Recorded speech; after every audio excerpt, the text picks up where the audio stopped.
istiqamah wa allaw istaqamu, kalau kalian istiqamah ala tariqati, pada jalan manhaj yang telah aku turunkan ini, la asqainahum ma'an ghadaqa, aku akan limpahkan kepada mereka rizki yang tanpa batas.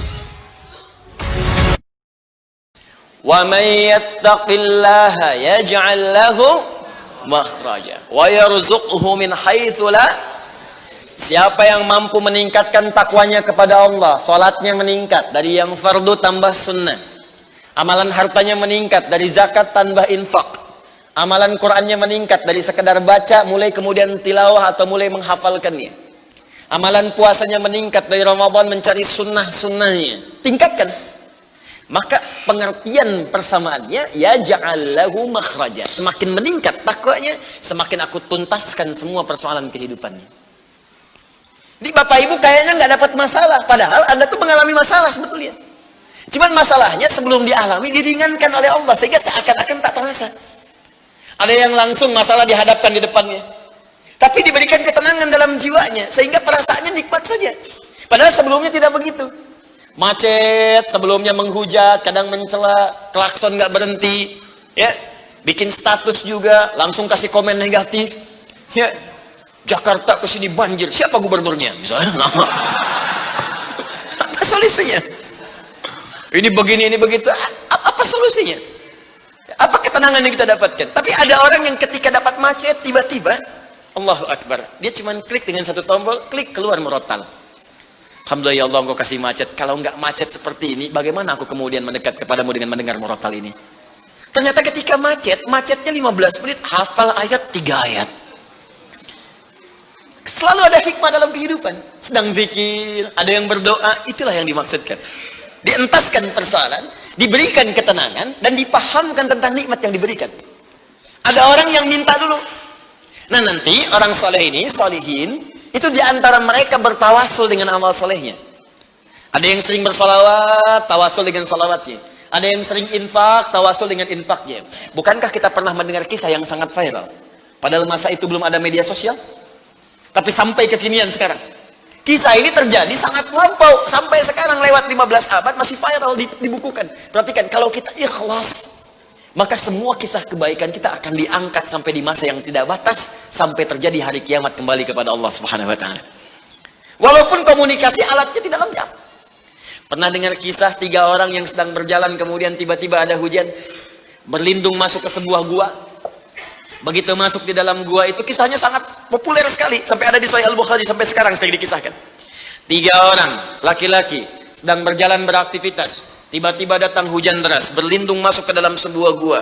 Ketika duduk di gua itu, tanpa sadar batu dari atas menggelinding menutup ke dalam muka pintu gua itu. Pus, rap. Saking padatnya tidak meninggalkan celah yang cukup untuk mereka keluar. Akhirnya setelah reda, berusaha untuk mendorong. 3 orang nggak sanggup. 1 lemas, yang 2 dorong makin nggak sanggup. 1 lebih lemas, 1 orang dorong, ya sama betul-betul nggak sanggup. 3 aja nggak sanggup, 1 pengen dorong, nggak bisa.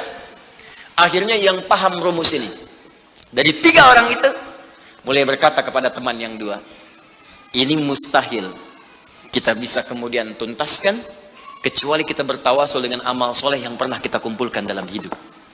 Jika kita sudah merasa tak mampu sebagai makhluk, maka ini tanda dari Allah untuk meminta kepada Khalik. Dan disinilah kita disadarkan oleh Allah pentingnya amal soleh. Maka kalau kita sudah merasa amal soleh kita bermanfaat, bahkan bisa dipakai dalam doa, nanti akan semakin semangat amal solehnya. Itu rumus Pak Bu. Di sekarang banyak orang itu tidak mengerti kenapa mesti beramal soleh. Karena itu ketika diminta beramal, malas. Maghrib sudah sholat, begitu isya kan, Allahu Akbar, Allahu Akbar. Ayo isya, kok cepat amat, barusan udah maghrib sekarang isya lagi. Tapi kalau orang yang mengerti, Allahu Akbar, mudah-mudahan tiap menit sholat. Kata bisa minta. Minta, bukankah dalam salat itu minta?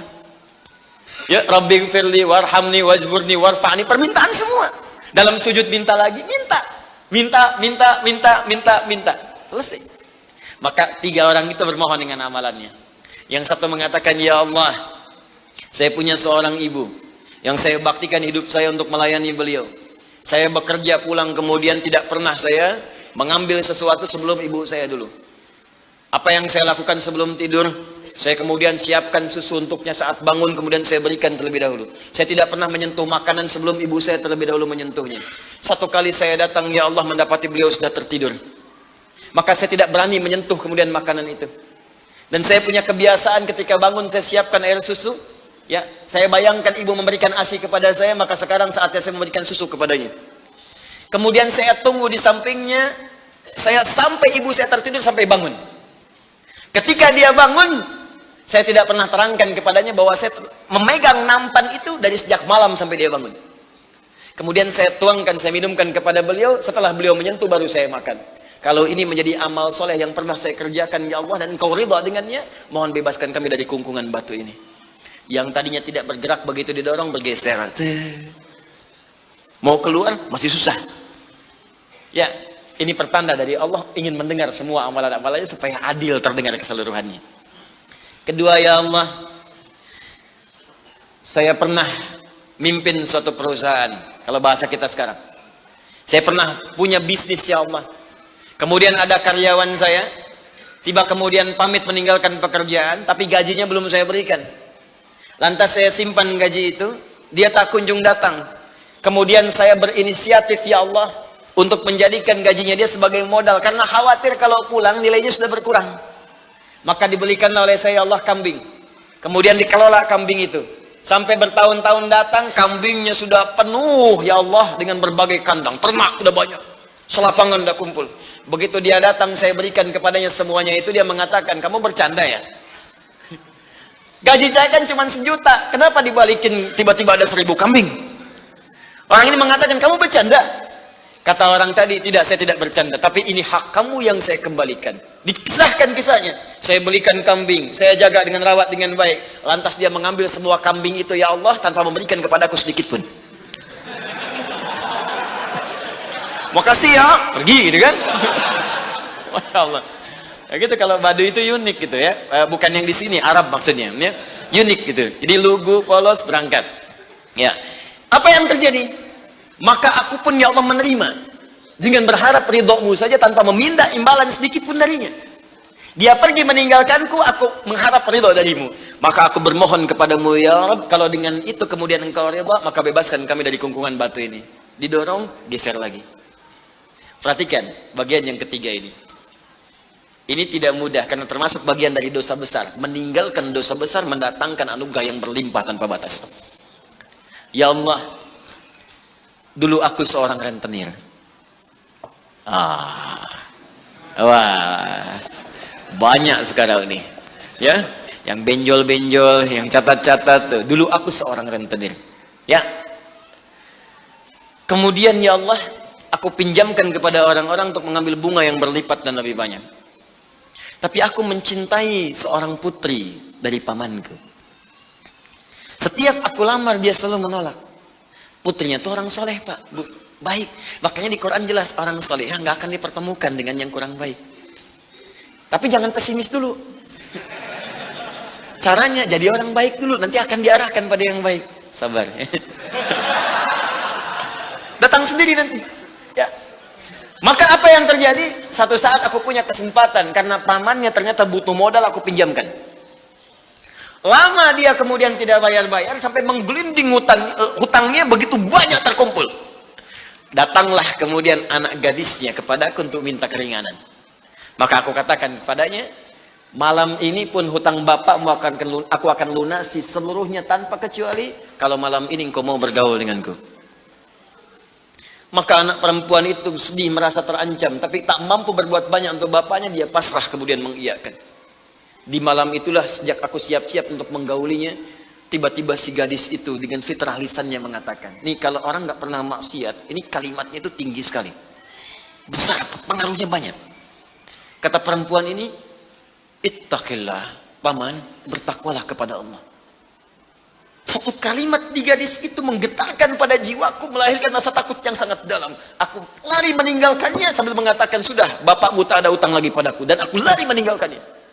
Ya Allah, kalau dengan perbuatan itu engkau ridha yang menjadikan aku bertobat sampai sekarang, maka mohon ya Allah bebaskan kami dari kungkungan batu ini. Begitu mau didorong, batunya sudah menggelinding jauh meninggalkan mulut gua itu. Kumpulan amal soleh. yang digunakan wasilah untuk berdoa, terkadang akan cepat mampu mengabulkan apa yang kita mohonkan. Apalagi kalau yang dimintakan adalah pengalaman meninggalkan perbuatan maksiat yang besar. Kadang maksiat-maksiat itu jangan diikuti. Jauhi, tinggalkan. Nanti saat butuh, minta dengan amalan itu. Itu boleh, ayatnya ada. Yang nyuruh Allah berarti Allah yang menetapkan jalan. Salah satu formulanya mengerjakan itu supaya semangat beramal soleh. Amal soleh itu kan cuma dua. Kalau enggak if'al, wala taf'al. Do it, live it. Kerjakan, tinggalkan. Kerjakan salat, jauhi zina. Kerjakan kemudian infak, jauhi bohong. Kerjakan ini, tinggalkan ini. Anda cukup kerjakan, tinggalkan. Dan dengan wasilah itu minta kepada Allah. Jelas di sini? Nah, ini mungkin doa banyak disampaikan tapi jarang terkabulkan karena pengertiannya terbalik. Yang ditinggalkan dikerjakan, yang dikerjakan ditinggalkan. Terus dengan pedenya minta, ya Allah mohon kabulkan. Susah. Kenapa? Naktas sauda. Ketika berbuat maksiat mulai ada penutup, kemudian dicawan hatinya. Mulai yang ringan dulu begini. Sehingga saat cahaya akan masuk tidak tembus. Sedikit-sedikit. Allahu Akbar, Allahu Akbar. Dulu belum dengar adzan sudah ke masjid. Sekarang sudah dengar adzan masih belum semangat tuh ke masjid. Ini ada cawan nih yang ditutup. Makin keras lagi. Dulu masih nunggu qomat ke masjid. Sekarang sudah qomat mau dekat waktu sholat berikutnya gak ke masjid juga. Begini. Tapi kalau sudah begini, ini yang susah. Bahkan orang sholat pun masih disoal juga. Ngapain sholat? Tidak akan memberikan solusi. Soleh ya. Ini udah begini. Sulit. Karena itu ketika memohon kepada Allah, kalau makanannya haram, perangkatnya haram, maaf, minumannya haram, pakaiannya haram, itu anna yustajabu lidzalik, kata Nabi di hadis Muslim. Maka barangkali itu penyebab doa sulit dikabulkan. Bukan Allah nggak ngabulkan, ketika diberikan nggak tembus tuh, nggak masuk. Begini cara berpikirnya. Jadi Al-Fatihah mengajarkan kepada kita untuk istiqamah, menjadikan satu di antara 4 golongan Nabi, Siddiqin, Syuhada, dan orang soleh sebagai modal kehidupan, supaya salah satunya hidup kita ringan. Istiqamah. Kalau sudah istiqamah, maka apa yang diberikan? Limpahan tanpa batas. Quran surah ke-72 Al-Jin ayat ke-16. Saya selesaikan dulu yang ini ya sebelum pindah. Wa allaw istaqamu 'ala at-tariqati la asqainahum ma'an ghadaqa. Wa allaw istaqamu, kan kalau mereka istiqamah 'ala at-tariqati, pada jalan yang telah kami tetapkan. Kata Allah jalan hidup jadikan role model kehidupan Nabi. Contoh prakteknya lihat Siddiqin. Kalau mau bertahap pelan-pelan, baca satu ayat amalkan, seayat amalkan, hadis satu amalkan. Jangan banyak-banyak. Ya, belajar meninggalkan larangan. Minggu pertama larangan di mata, jauhi larangan mata. Pekan kedua larangan telinga, pekan ketiga larangan lisan, sampai ke ujung kaki, sampai tubuh kita terbiasa meninggalkan larangan. Praktekkan. Kalau istiqamah, wa allaw istaqamu, kalau kalian istiqamah 'ala tariqati, pada jalan manhaj yang telah aku turunkan ini, la asqainahum ma'an ghadaqa, aku akan limpahkan kepada mereka rizki yang tanpa batas. Karena kalau disampaikan dalam keadaan azan, itu berpeluang besar benarnya. Karena itu, dan Al-Quran tidak ada yang salah. Ma'an ghadaqa di ayat ini bukan berarti air, tapi gambaran dari limpahan yang tiada bertepi. Bukankah kalau dalam saat haus paling enak minum air? Bukankah kalau energi itu hilang, air yang datang bisa menguatkan kembali? Ya kan? Bukankah air bisa menjadikan yang kotor menjadi bersih? Maka rizki itu sifatnya luas. Bisa jadi kemudian materi, bisa uang, bisa ketenangan, bisa limpahan keturunan.